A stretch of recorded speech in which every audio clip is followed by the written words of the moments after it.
So now I'll go to the willingness to pay survey. I did an open-ended contingent valuation method where participants are given a proposed policy change or a new scenario. So the contingent valuation is based on people will think over this proposed change, and people are asked an elicitation question: are you willing to pay for this change? Do you want to see this change, and how much are you willing to pay? So I targeted my target population was all the tourists visiting Ba Atoll, and I was hoping to get a high response rate. And basically I interviewed, my access to participants varied from different resorts. As I said, one resort, their policy for privacy of visitors is so high, I was not allowed to go and conduct research.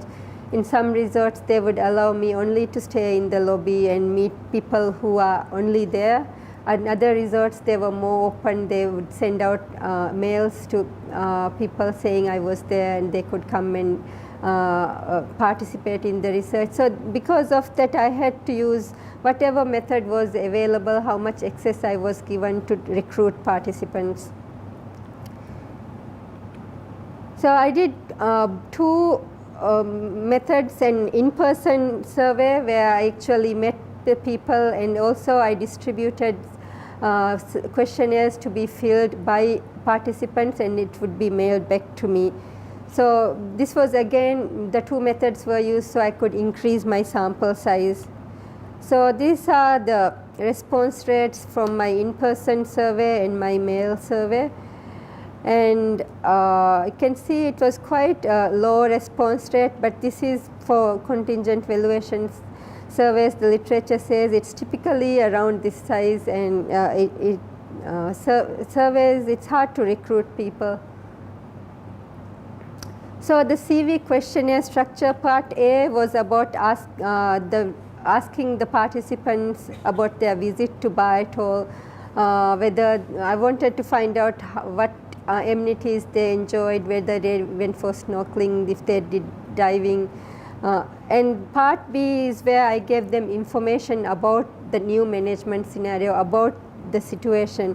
Now for contingent valuation surveys, it's very important that people are well informed. They have to be clearly informed about all the possible things that can affect their decision about how much they are willing to pay or not, and it has to be as realistic as possible.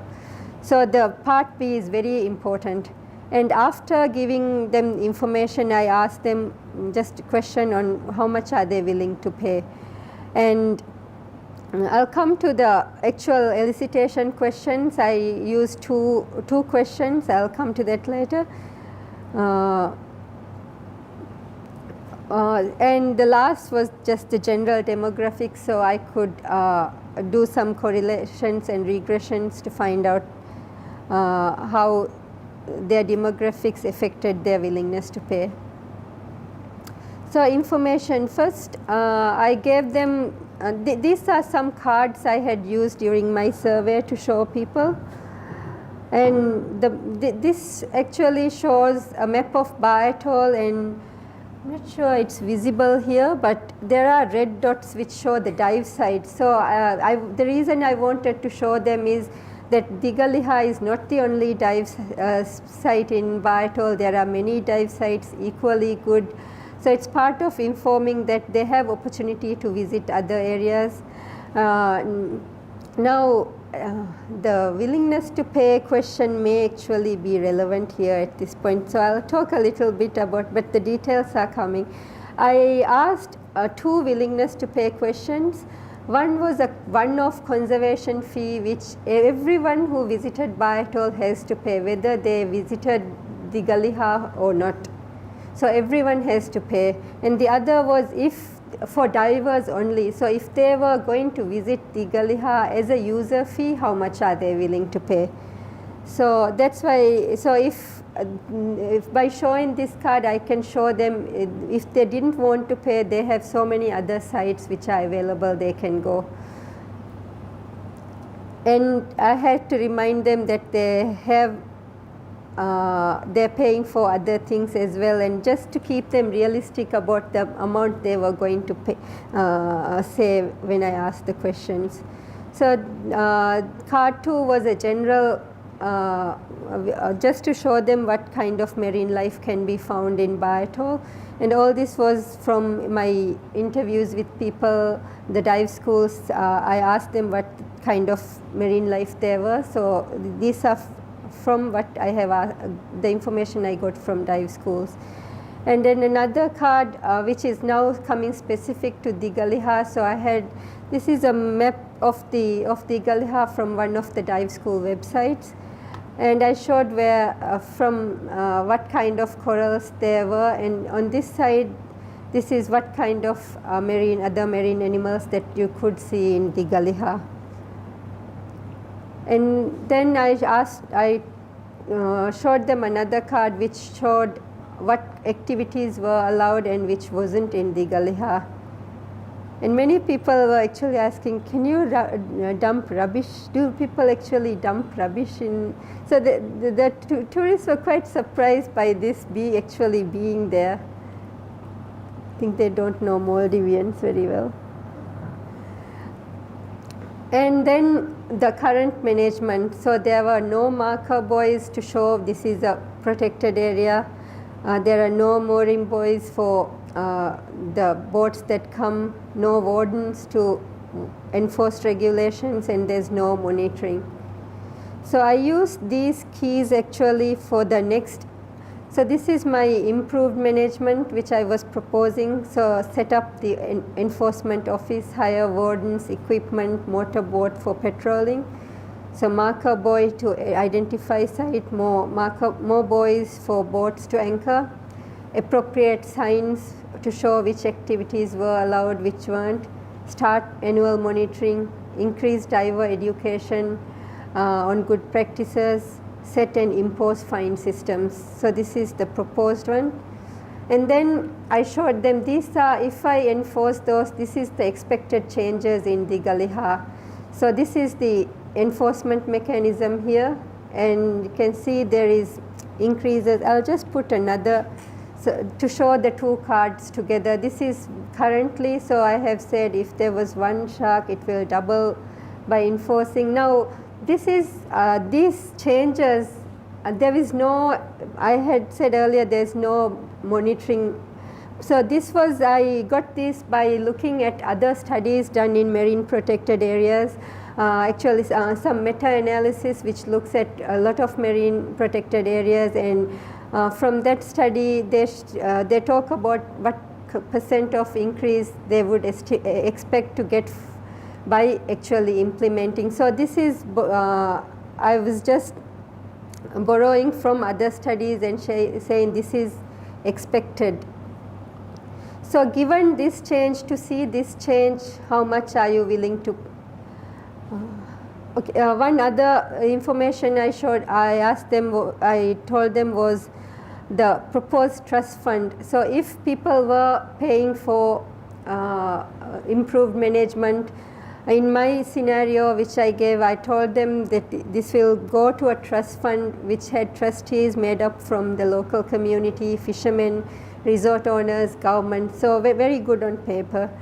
And but this is an important thing from the participants. Many people actually kept asking to ensure about this. They said they were not willing to pay if the money is going to some government fund where it won't be made use of, and actually the Digaliha will not see any benefit. So this is very important. And as I said, 2 elicitation questions, one of conservation fee and a willingness for a user fee. So the willingness to pay a conservation fee was asked of all participants, and the user fee was asked of only those people who came for diving. And this is asked as an instead of, so not if they are paying conservation fee, but instead of a conservation fee, if we had only a user fee, where only those who use Digaliha will pay for this fee. So now to some of the results, the demographics. So the survey was gender balanced, and nationalities, the main nationalities were German, British and Italian, and mainly people between 30 to 49 years of age. Now the first three I have put in a different color because I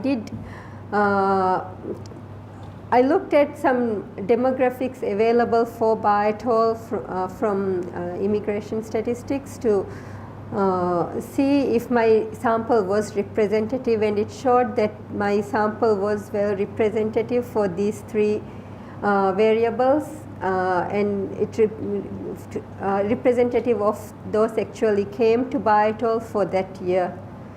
And the others educated, they're quite educated, over 60% with a university degree or more, over 80% employed, and there was high household income, and over 80% were first-time visitors. Now for this I didn't have, I didn't have information specific to Bayh-et-al to see if the sample was representative, but I used other tourist surveys conducted for the whole of Maldives, and these trends are similar.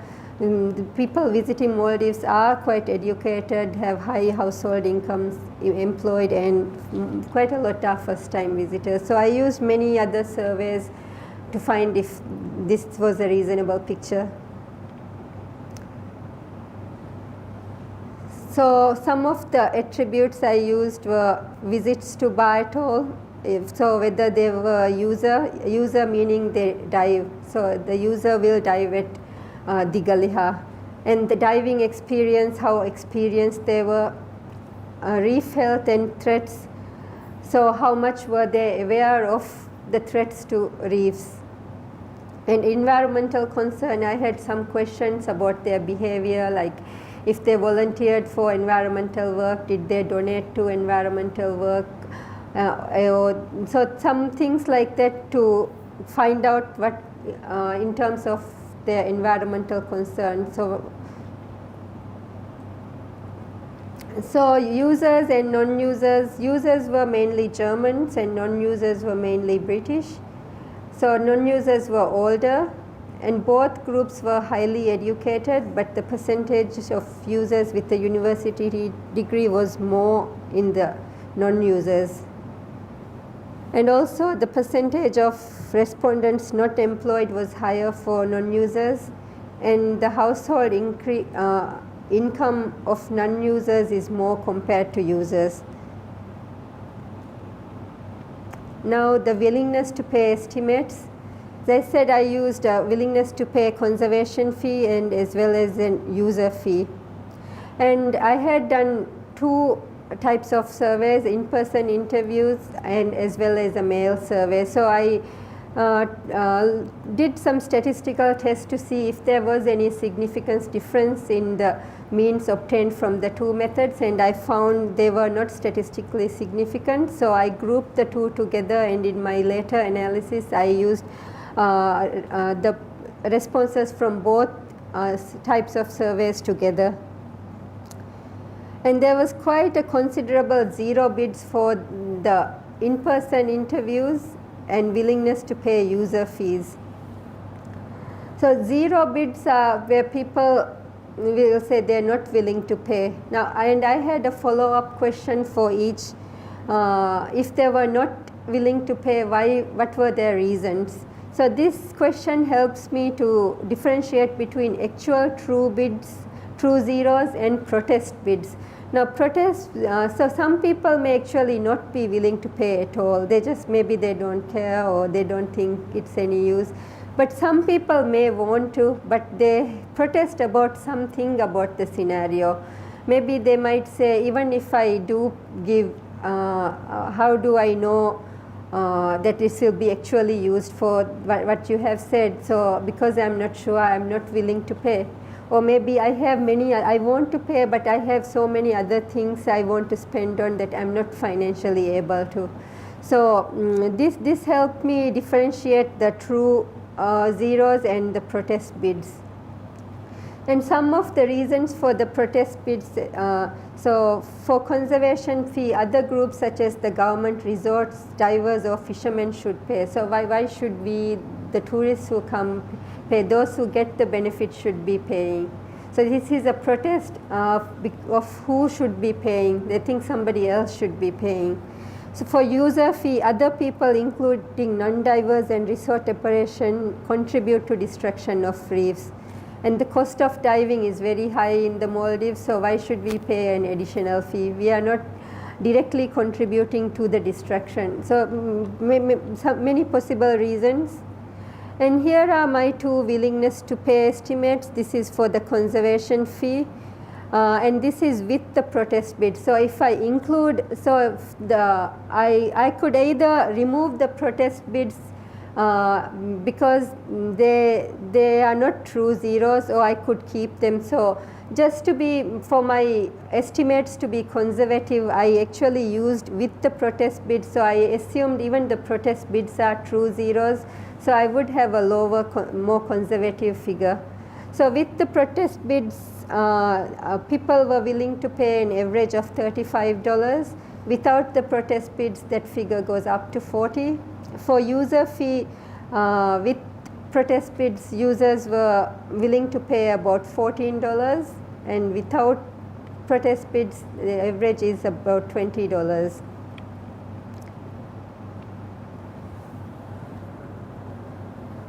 So as the willingness to pay is influenced by many things about, such as their income, whether they dive or not, so their education level. So what I did was I tried to see if there were some things which were significant things that influenced the people's willingness to pay. So I did a Tobit regression using Stata 9.1 to see how these demographic variables impacted their willingness to pay. So here is all my variables. So their gender, so the main being male.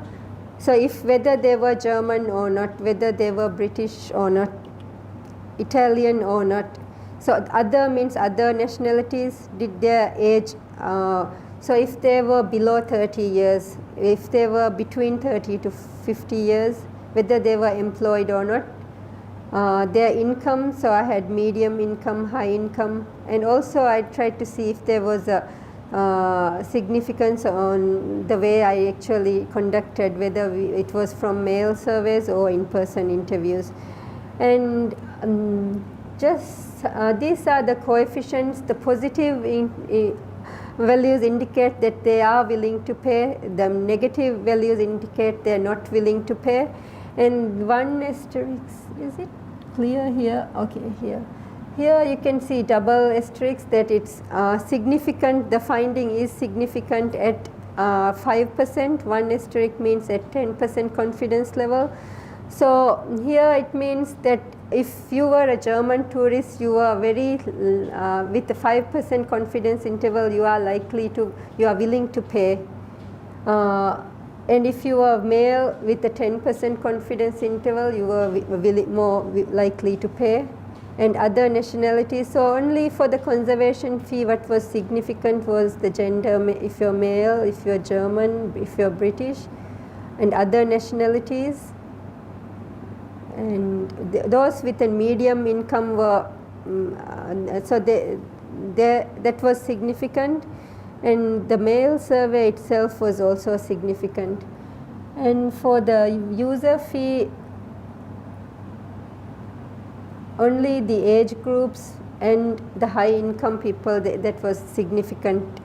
So that means all the, although in the others there comes a positive or negative coefficient, they're statistically not significant.